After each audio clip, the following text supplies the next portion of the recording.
पहली बात तो भाई सत्येंद्र फिजिक्स पॉइंट में आपका स्वागत है।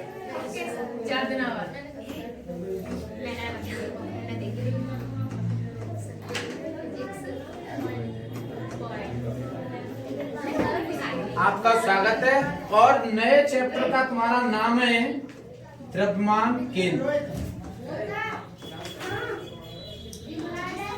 द्रव्यमान केंद्र ये तुम्हारे नए पार्ट का नाम है और इसको इंग्लिश में बोलते हैं भाई सेंटर ऑफ मास।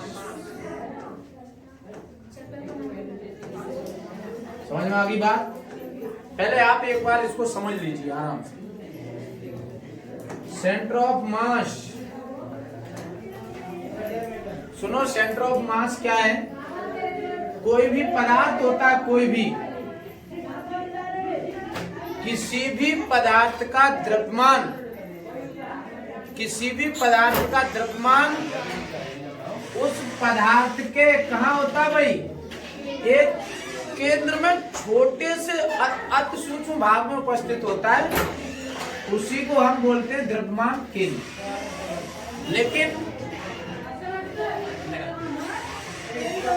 लेकिन किसी भी, जैसे ये पिंड है, उदाहरण के लिए आप देख लीजिए, ये पिंड है, ये मैं मानता हूं कि इसको 5 किलो का ये पिंड है और 5 किलो के पिंड को आप कांटे पे ऐसे करके रख दीजिए, कितने किलो का बैठेगा ये? तो ये वाला बिंदु भी तो आपका द्रव्यमान बता सकता है कि पिंड इतना भारी है। अगर कांटे पे मैं इसको ऐसे करके रख दूं तो, अगर कांटे पे मैं इसको ऐसे करके रख दूं तो कितना बताएगा ये? तो भी 5 किलो का बताएगा। यानी ये बात है कि पिंड का समस्त द्रव्यमान, पिंड का समस्त द्रव्यमान किसी भी बिंदु से ज्ञात किया जा सकता है, उसे द्रव्यमान केंद्र कहते हैं। द्रव्यमान केंद्र को RCM से प्रदर्शित करते हैं। किससे करते हैं भाई? ये स्थिति का सदिश है। ये जैसे तो CM का मतलब होता है सेंटर मास। स्थिति सदिश आप निकालेंगे तो देखो, उदाहरण के लिए हम तुम्हें एक चीज बता रहे हैं कि ये पिंड है, ये वाला, और मान लो कि ये पिंड तुम्हारा 2 कणों से मिलकर के बना है। समझ लो, पहले ये तुम्हारा पिंड कितने कणों से मिलकर के बना है? 2 कणों से मिलकर के बना है। पहले पिंड का द्रव्यमान m1 है और दूसरे पिंड का द्रव्यमान m2। इसके केंद्र से पहले पिंड की दूरी r1 है और दूसरे पिंड की दूरी r2। इतनी बात समझ में आ गई? अब इसका हम द्रव्यमान निकालेंगे तो उसको हम RCM बोलते हैं। RCM बराबर होता है m1 r1 प्लस के m2 r2।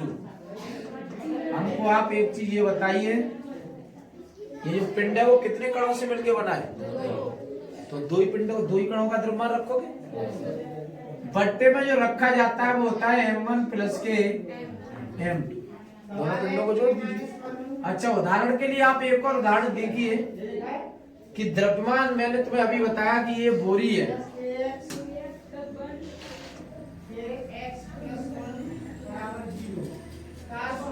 अगर ये बोरी है और इस बोरी में मान लो कि 5 फल रखे कलीले के, मान लो तरबूजे रखे, कितने रखे इसमें? 5 या 6 फल इसमें रखे हैं। कोई फल तुम्हारा 2 किलो का है, कोई फल 3 किलो का है, कोई 4 किलो का है, कोई 1 किलो का है, कोई 1.5 किलो का है, कोई 2.5 किलो का है, ये 1 किलो का है, ये 2 किलो का। सभी फल हो गए। अब एक चीज हमको बताओ, जो बोरी को आप ऐसे करके उठा करके और कांटे पर लगा दीजिए तो टोटल इनका वजन भी मालूम पड़ जाएगा। और यहाँ एक एक कलीनों करके तौल के आप अलग अलग करके इनको इकट्ठा करके जोड़ लीजिए तो तुम्हें नहीं मालूम पड़ेगा कि बोरी में इतना वजन है। बताइए, एक बार बोरी को पकड़ के कांटे पर रख दीजिए तो भी तुम्हें मालूम पड़ जाएगा कि इतने किलो इसमें कलीना है। दूसरी बात, एक बल निकालो 2 किलो, दूसरा निकालो 2 किलो, तीसरा 3 किलो, 1.5 किलो, 5 किलो, सबको निकालो और जोड़ के टोटल मारो, तब भी तो बता दोगे बोरी में इतने कलीदे थे। तो इनको आप ऐसे करके जोड़ लेंगे तब भी बता देंगे आपको। 2 3 4 1 1 2 1.5 2.5 ऐसे करके सबको जोड़ लोगे तो तुम्हें मालूम पड़ जाएगा बोरी में कितना वजन है। 2 3 5 5 4 9 9 10 11 11 2 13 और 13 और 4 17, यानी टोटल जो बोरी में वजन आ रहा है वो कितने किलो का आ रहा है? 17 किलो का आ रहा है। अब जैसे उदाहरण के लिए मैं एक और दे रहा हूं, ये पिंड 5 कणों से बना हुआ है। कितने कणों से बना है? 5 कणों से बना है। आप हमको एक चीज बता दीजिए कि अगर वो पूछे कि इस पिंड का द्रव्यमान कितना होगा तो आप हमें ये बताओ कैसे निकालोगे?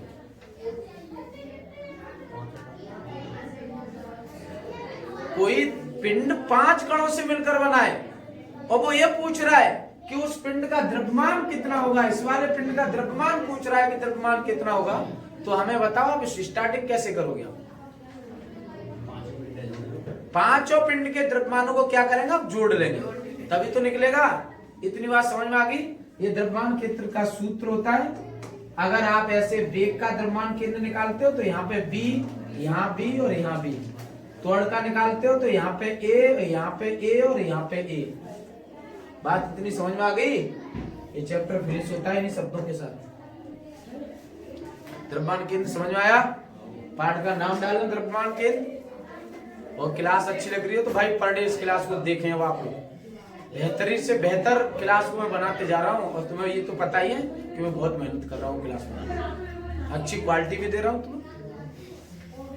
तो एक चैप्टर का नाम डालो पहले और हेडिंग का भी नाम डालो।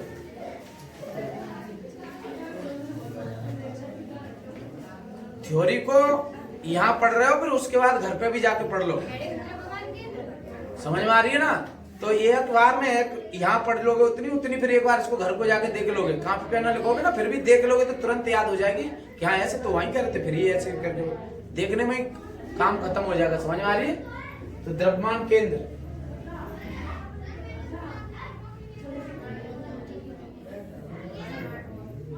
हो गया।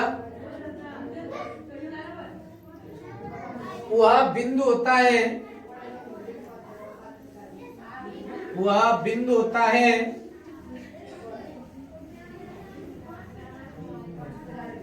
जहां, वह बिंदु होता है जहां निकाय का समस्त द्रव्यमान, वह बिंदु होता है जहां निकाय का समस्त द्रव्यमान केंद्रित होता है,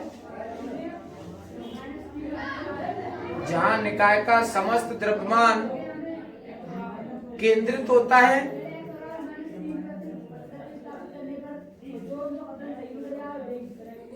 समस्त द्रव्यमान केंद्रित होता है तो उसे द्रव्यमान केंद्र कहते हैं। तो उसे द्रव्यमान केंद्र कहते हैं।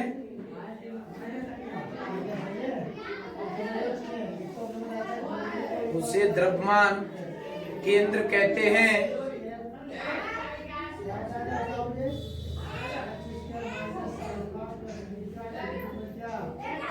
इसे सीएम से प्रदर्शित करते हैं। इसे सीएम से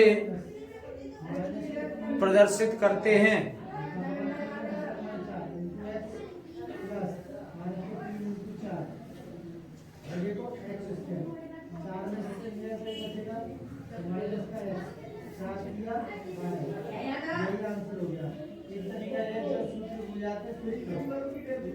हो गया? आप सुनिए,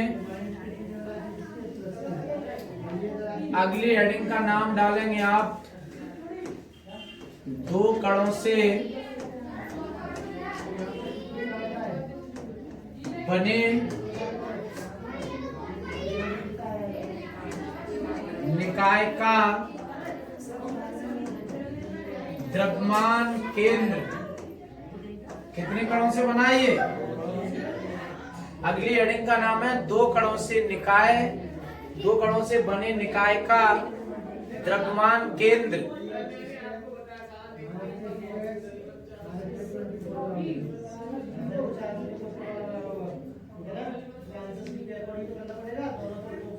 दो कणों से बने निकाय का द्रव्यमान केंद्र। सुनो अब, ये क्या चीज है तुम्हारा? ये पिंड। कितने कण है इसमें? दो कण है। ये इसमें दो कण है। पहले कण का द्रव्यमान m1 है और दूसरे कण का द्रव्यमान m2 है। ठीक है ना? पहले कण की केंद्र से दूरी r1 है और दूसरे कण की केंद्र से दूरी कितनी है? इतनी बात समझ में आ गई? या उनके क्रम से स्थिति सदिश, r को क्या बोलते हैं? स्थिति सदिश। या उनके क्रम से स्थिति सदिश क्रम से r1 और r2 है, तब उनका द्रव्यमान केंद्र निकालोगे स्थिति का, तो r पे वेक्टर बोलते हैं, cm सफिक्स में लगाते हैं, m1 r1 प्लस के m2 r2 बट्टे m1 m2। कोई दिक्कत? कितने कणों से बना था ये? इतनी बात समझ में आ गई? तो आगे लिखे, माना कोई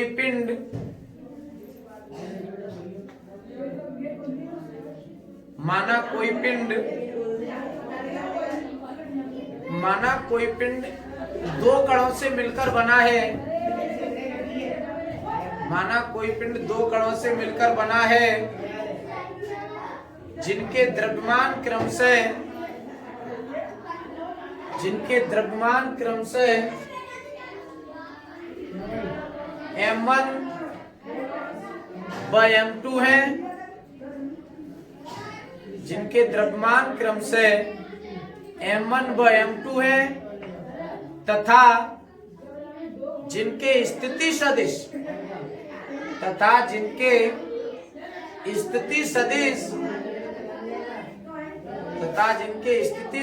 क्रम से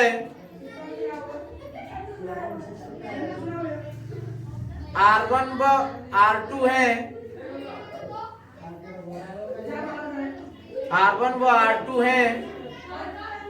तब निकाय का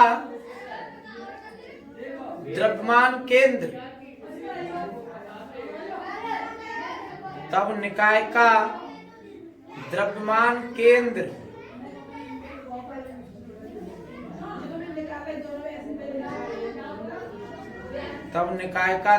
केंद्र RCM बराबर, ये सूत्र नोट कर दीजिए, RCM बराबर m1 r1 प्लस के m2 r2 बट्टे में m1 प्लस के m2।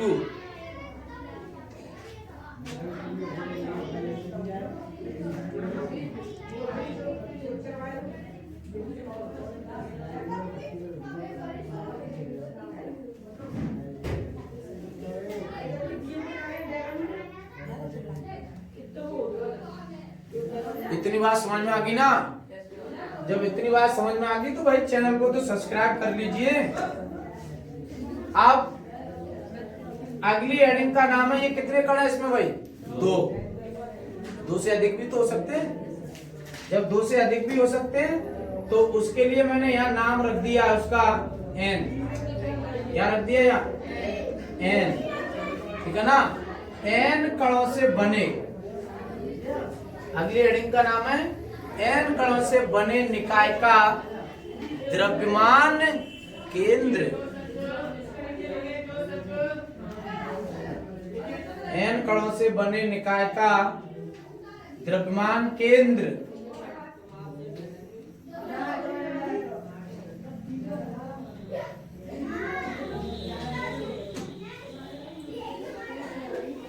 अच्छा, अभी वाले में मैंने तुम्हें बताया था कि जो पिंड था उसमें कितने कण थे? दो।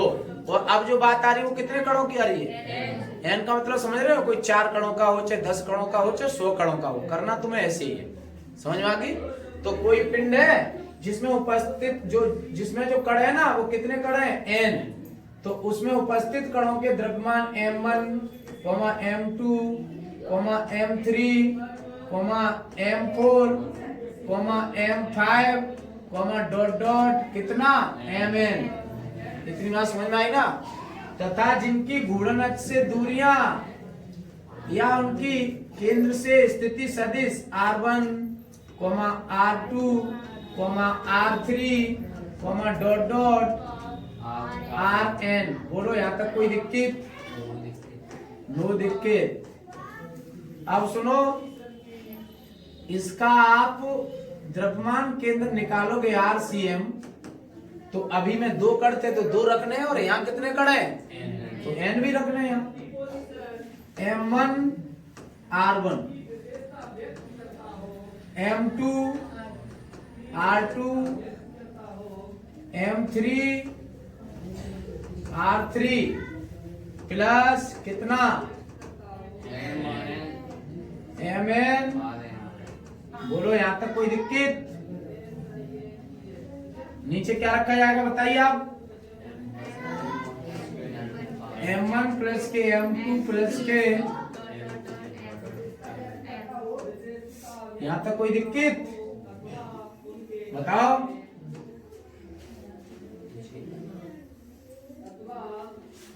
यानी जो नीचे ये लिखा है तुम्हारा m1 प्लस के m2 प्लस के m3 प्लस के डॉट डॉट डॉट डॉट क्या लिखा है mn। ये जो mn लिखा है ये क्या चीज है? जी यहाँ से लेकर के यहाँ तक मैंने लिख दी, क्या चीज है ये?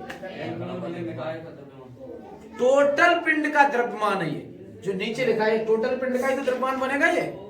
तो लिखे अब इसमें, माना कोई पिंड n कणों से मिलकर बना है। माना कोई पिंड n कणों से मिलकर बना है, जिसमें उपस्थित कणों के द्रव्यमान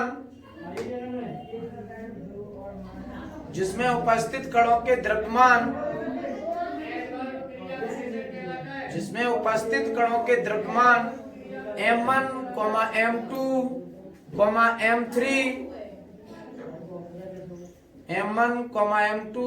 m3, डॉट डॉट mn है तथा जिनकी अक्ष से दूरियां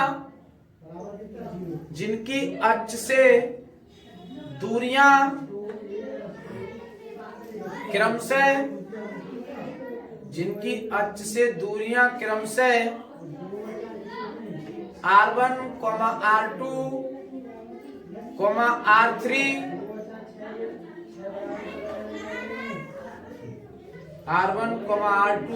r3, डॉट डॉट rn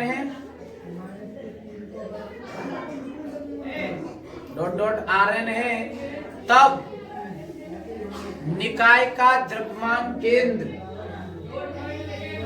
निकाय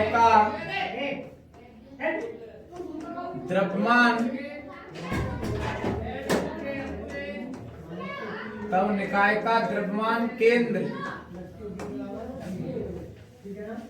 इतना ये नोट कर दीजिए। समझ में आ गया ना? सेम वैसा ही है। अगर मैं 4 कण ले लेता तो कितना बनता है यहाँ? m3 प्लस के m4 r4, बस नीचे 4 तक हो जाती कहानी। इतनी बात समझ में आ गई ना? तो यार चैनल को लाइक तो कर दे करो।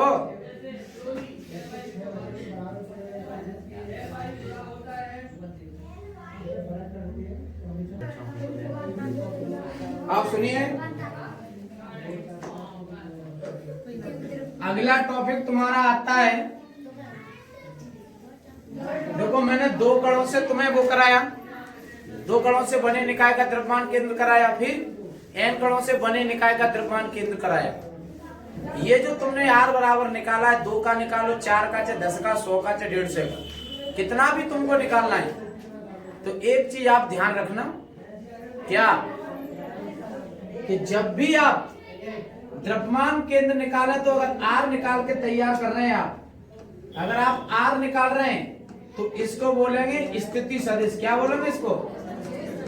स्थिति सदिश या दूरी का सदिश या विस्थापन का सदिश बोलते हैं इसको, आर को। उसने कहा कि वेग का द्रव्यमान केंद्र निकालिए, इसको हम स्थिति का भी द्रव्यमान केंद्र बोल सकते हैं। इसका स्थिति का द्रव्यमान केंद्र। अगर वो पूछे वेग का द्रव्यमान केंद्र निकालो तो उसको क्या बोलेंगे भाई? बीसीएम। बीसीएम निकालना पड़ेगा। अगर वो बोले त्वरण का निकालिए तो त्वरण का द्रव्यमान केंद्र क्या कहलाएगा? एसीएम, यानी ये दूरी, रेंज बोलते हैं जिसको, वेलोसिटी, वेग और एक्सीलरेशन, ये इसको त्वरण बोलते हैं। ठीक है ना? और सेंटर ऑफ मास को आप जानते हैं क्या बोलते हैं? सेंटर ऑफ मास को हम द्रव्यमान केंद्र बोलते हैं। तो अगली हेडिंग का नाम है तुम्हारा एन कणों से बने, एन कणों से बने निकाय का वेग व त्वरण, वेग व त्वरण का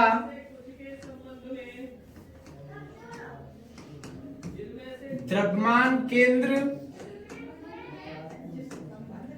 वेग व त्वरण का द्रव्यमान केंद्र ज्ञात करना। एन कणों से बने निकाय का वेग व त्वरण का द्रव्यमान केंद्र ज्ञात करना।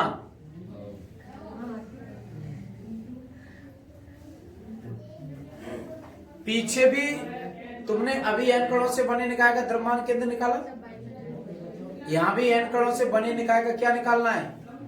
वेग का द्रव्यमान केंद्र और त्वरण का द्रव्यमान केंद्र। बोलो यहां तक कोई दिक्कत? तो लिखो इसमें अभी वाले की तरह, माना कोई कण, माना कोई कण एन कणों से,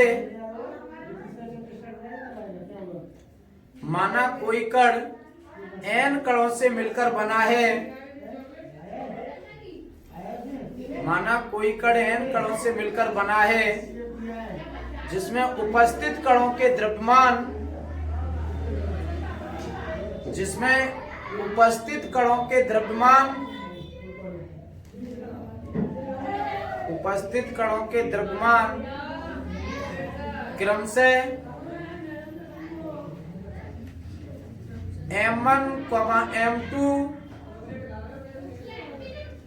उपस्थित कणों के द्रव्यमान क्रमशः M1, M2, M3 तथा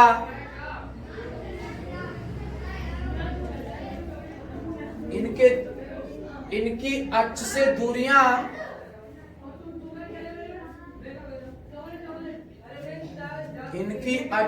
दूरियां क्रमशः R1 व R2, R3 dot dot Rn है, R1 व R2, R3 व डॉट डॉट Rn है। ऐसे ही वहां द्रव्यमान में भी होगा M1, M2, M3 dot dot Mn। समझ आ रही है ना? Mn है।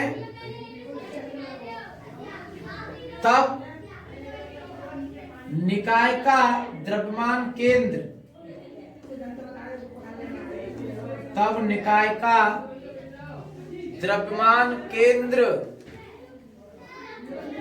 तब निकाय का द्रव्यमान केंद्र सुनिए क्या होगा? ये RCM बराबर M1 R1 प्लस के M2 R2 M3 R3 plus के डॉट डॉट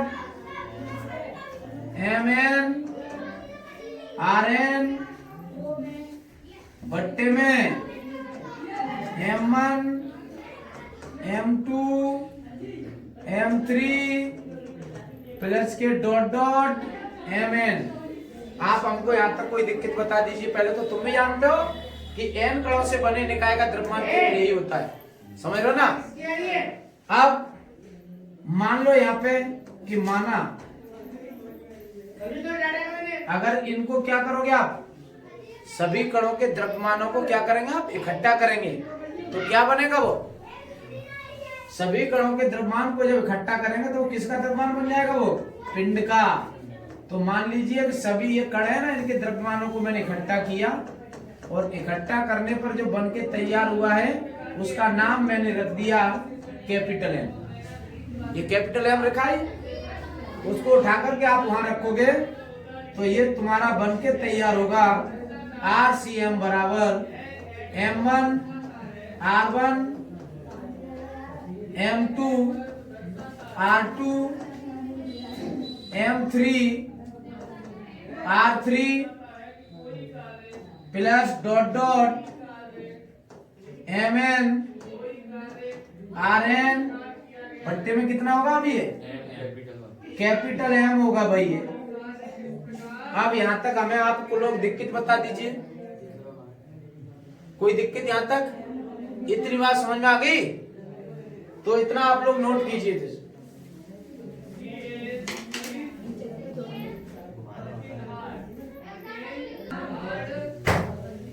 आप सुनिए, ये जो नीचे M है ना, ये वाली M उठा करके आप इधर लेके आ जाइए। अब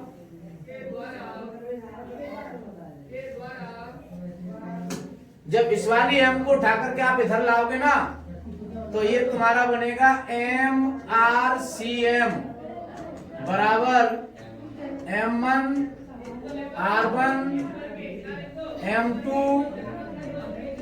R2 M3 R3 प्लस के डॉट डॉट Mn Rn। इतनी बात समझ में आ गई, इतनी बात समझ में आ गई।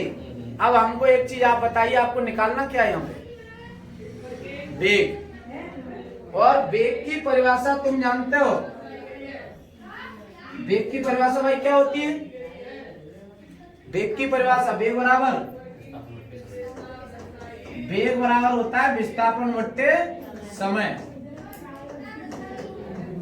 यानी आप इसको लिखते हैं v बराबर dx ओवर के dt। समझ में आ गई ना। अब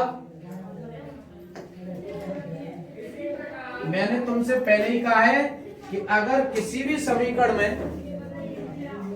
t का भाग लाना है, t बट्टे में लाना है, तो बताइए आप क्या करना पड़ता है। एक चीज मैंने बताई होगी कि जब t को आप बट्टे में लेके आओगे तो क्या करना पड़ता है वहां पे भाई, अवकलन करना पड़ता है। क्या करना पड़ता है, अवकलन। अच्छा ये बताओ, दूरी x हो, r हो या s हो, एक ही चीज होती है। दूरी का प्रतीक r से भी लिख देते हैं, s से भी लिख देते हैं, और x, r और s, तीन प्रतीकों से दूरी को जाना जाता है। दूसरी बात इसकी ये है कि यार तुम्हारे पास दूरी है, अगर आप बट्टे में t लाते हो, अगर आप बट्टे में t लाते हो तो वो अवकलन का रूप धारण करेगी, तो दूरी बट्टे में समय बनेगा। जो दूरी बट्टे में समय बनेगा ना, वो क्या बन जाएगा, वेग। तो देखो यहाँ पे मैं यहाँ कर दे रहा हूं, दोनों ओर सुनो, दोनों ओर t के सापेक्ष, t के सापेक्ष अवकलन करने पर, जब इसको अवकलन करोगे आप तो ये बनेगा कैपिटल M वैसे का वैसा है, और ये बनेगा DRCM बट्टे में DT बराबर M1 DR1 बट्टे में DT M2 dr2 बट्टे में dt m3 dr3 बट्टे में dt mn